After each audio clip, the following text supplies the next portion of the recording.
नमस्कार मेरे प्यारे दोस्तों, मैं शुभम शर्मा स्वागत करता हूं आप सबका एक बार अपने YouTube के इस ज्योतिष चैनल में जिसका नाम है कुंडली का ज्ञान। अपने इस चैनल पे हम करते हैं आपकी जन्म पत्रिकाओं का विश्लेषण। आप जो डिटेल्स हमें हमारे कमेंट बॉक्स में देते हैं, हम करते हैं उन जन्म पत्रिकाओं का विश्लेषण और प्रयास करते हैं आपकी समस्याओं का समाधान करने का उपाय के माध्यम से। तो अगर इसी प्रकार आप भी चाहते हैं कि हम आपकी जन्म पत्रिका का विश्लेषण अपने इस यूट्यूब चैनल पे करें तो कमेंट बॉक्स में अपनी डिटेल हमें ज़रूर दें। डिटेल में आप अपना नाम, date of birth, time, place और साथ ही साथ अपना क्वेश्चन मित्रों ज़रूर मेंशन कर दीजिएगा। क्वेश्चन किसी भी फील्ड से रिलेटेड हो, जॉब से रिलेटेड हो, गवर्नमेंट जॉब से रिलेटेड हो, मैरिड लाइफ से रिलेटेड हो, लव लाइफ से रिलेटेड हो, या फिर कोई ऑब्स्टिकल हो जिसको आप रिमूव करना चाहते हो, या किसी राजयोग के बारे में जानना चाहते हो, किसी भी प्रकार का कोई भी क्वेश्चन हो वो आप अपने कमेंट बॉक्स में अपनी डिटेल के साथ ज़रूर मेंशन कर दीजिएगा, जिससे हम उस पर्टिकुलर पॉइंट पे विस्तृत रूप से चर्चा कर सकें। तो मित्रों, अपने आज के वीडियो में हम करेंगे एक और जन्म पत्रिका का विश्लेषण। हमारे एक सब्सक्राइबर हैं चंद्र सैनी जी, झुंझुनू राजस्थान से, जिन्होंने अपनी डिटेल्स हमें भेजी और वो चाहते हैं कि हम उनकी जन्म पत्रिका का विश्लेषण अपने इस यूट्यूब चैनल पे करें। कुछ प्रश्न हैं उनको, जैसे कि जानना चाहते हैं वो मंगली हैं या नहीं, साथ ही साथ अपनी सरकारी नौकरी के बारे में जानना चाहते हैं। 2-3 बार प्रयास भी कर चुके हैं मित्रों सरकारी नौकरी के लिए, पर बहुत ही थोड़े मार्जिन से जो है वो पेपर क्लियर नहीं हो पाता है। तो जानना चाहते हैं कि उनकी जन्म पत्रिका में सरकारी नौकरी का योग है या नहीं। तो चलिए चलते हैं उनकी जन्म पत्रिका पे और उसी के माध्यम से ढूंढने का प्रयास करते हैं कि क्या चंद्र सैनी जी की कुंडली में सरकारी नौकरी का योग है या नहीं। तो मित्रों, आपको एक कुंडली दिखाई दे रही होगी, 8 नंबर से शुरू होती कुंडली है, यानी वृश्चिक लग्न की कुंडली, और लग्न के स्वामी बनते हैं मंगल, जो कि विराजमान है अपने से 12वें भाव में राहु के साथ। किसी भी लग्नेश का अपने से 12वें बैठना मित्रों शुभ नहीं माना जाता है। लग्नेश किसी भी कुंडली में एक अति योग कारक प्लैनेट होता है, और अगर वो अपने से 12वें बैठ जाए तो एक योग कारक ग्रह अपने से 12वें बैठ जाता है, जो कि कुंडली के लिए अच्छा नहीं होता, जो कि शुभ फल देने वाला ग्रह अशुभ फल देने लग जाता है। तो अब मित्रों यहाँ पे मंगल को देखते हैं। मंगल राहु के साथ विराजमान है, मिलकर के अंगारक दोष बनाते हैं। पहले तो वहाँ पे राहु विराजमान है, दूसरा मंगल और साथ में मिल गए, दोनों की युति की वजह से अंगारक दोष बना, जो 12वें भाव के लिए अच्छा नहीं है। ऐसे व्यक्ति उग्र स्वभाव के होते हैं, बहुत ही तेज इनको गुस्सा आता है, बहुत ही जल्दी गुस्सा आता है, अपना आपा बहुत जल्दी खो देते हैं। तो इन सभी चीज़ों पे इनको नियंत्रण रखना होगा। और लग्नेश 12वें बैठे हैं तो खर्चों में वृद्धि करेंगे, अननेसेसरी के खर्चों में वृद्धि करेंगे। 12वें बैठ करके उनकी दृष्टि पड़ती है कुंडली के 6ठे भाव में, रोग ऋण रिपु के भाव में, तो उस स्थान की भी हानि करेंगे। अब लग्न पे नजर डालते हैं मित्रों, वहां पर गुरु विराजमान है। गुरु वृश्चिक राशि में है, धन भाव के स्वामी है, यानी द्वितीय स्थान के स्वामी है, साथ ही साथ पंचम स्थान के स्वामी है, जहां 9 और 12 नंबर लिखा हुआ है।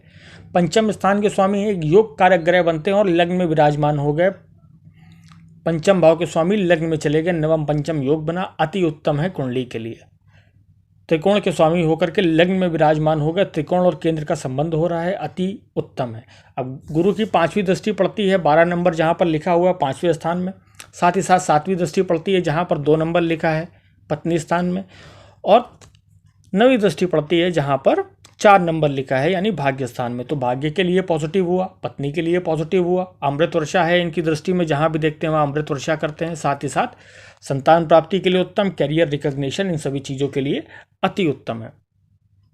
अब मित्रों चलते हैं कुंडली के तृतीय भाव में, जहाँ पर चंद्रमा विराजमान है। चंद्रमा यहाँ पर शनि के घर में विराजमान है। चंद्र शनि के घर में अच्छे नहीं माने जाते हैं, परंतु तृतीय भाव में बैठ करके अपने स्थान को देखते हैं, जो कि भाग्य स्थान है, जहाँ के वो स्वामी है। यानी चंद्रमा भी इस कुंडली में एक योग कारक प्लैनेट है, और पराक्रम भाव में बैठ करके उनकी दृष्टि पड़ती है कुंडली के भाग्य स्थान में, तो पराक्रम में वृद्धि करते हैं। साथ ही साथ दृष्टि पड़ती है भाग्य स्थान पे, तो अपने ही घर को देखते हैं, तो भाग्य में भी बढ़ोतरी करते हैं।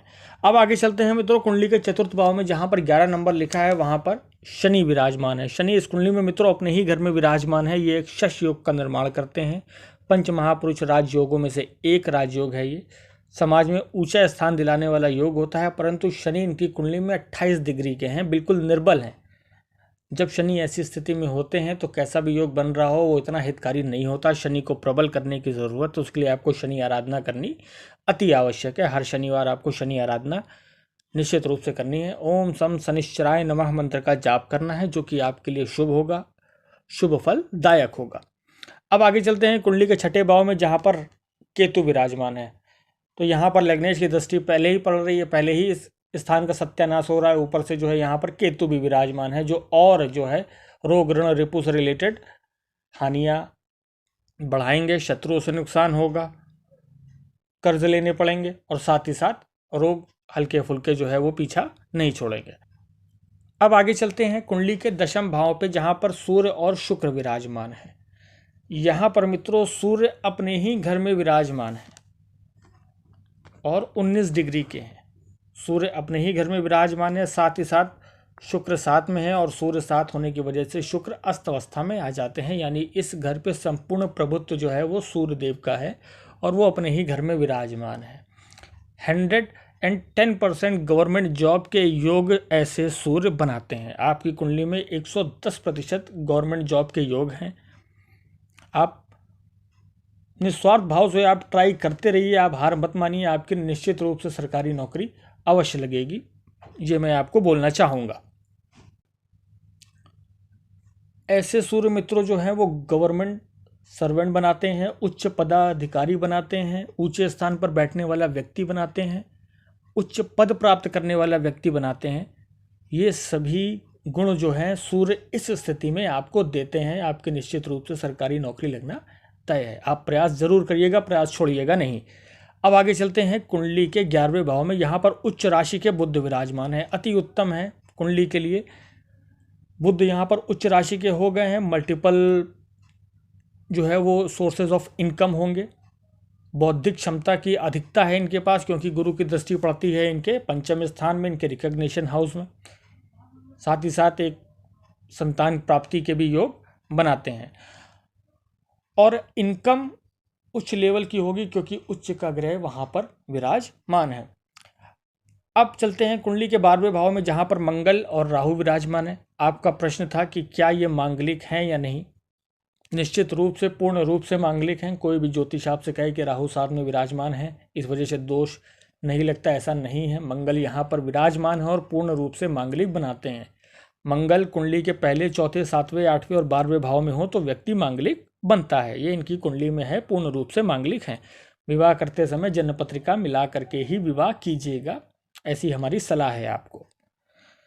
अब आपने जो मल्टीपल प्रयास करे और आप जो है वो नहीं लग पाए, उसका मेन कारण है आपकी कुंडली में भी राहु की दशा चल रही है, जो कि आपके लिए निगेटिव है। इसलिए आपको प्रयास अधिक करने होंगे। आप प्रयास अधिक करेंगे तो निश्चित रूप से आपको सफलता अवश्य हाथ लगेगी। सूर्यदेव को अर्घ देना ना भूलें, सूर्यदेव को प्रसन्न करना अति आवश्यक है। आदित्य हृदय स्तोत्र का पाठ करें, जीवन में सुख शांति लौटेगी और आप उच्च पदासीन अधिकारी बनेंगे। तो मित्रों, ये था इनकी जन्म पत्रिका का विश्लेषण और ये था इनके प्रश्नों का उत्तर। हम आशा करते हैं आपको हमारा वीडियो पसंद आया होगा। अगर इसी प्रकार आप भी चाहते हैं कि हम आपकी जन्म पत्रिका का विश्लेषण अपने इस यूट्यूब चैनल पे करें तो कमेंट बॉक्स में हमें डिटेल ज़रूर दीजिएगा। हम जल्द से जल्द वीडियो अपलोड करने का प्रयास करेंगे।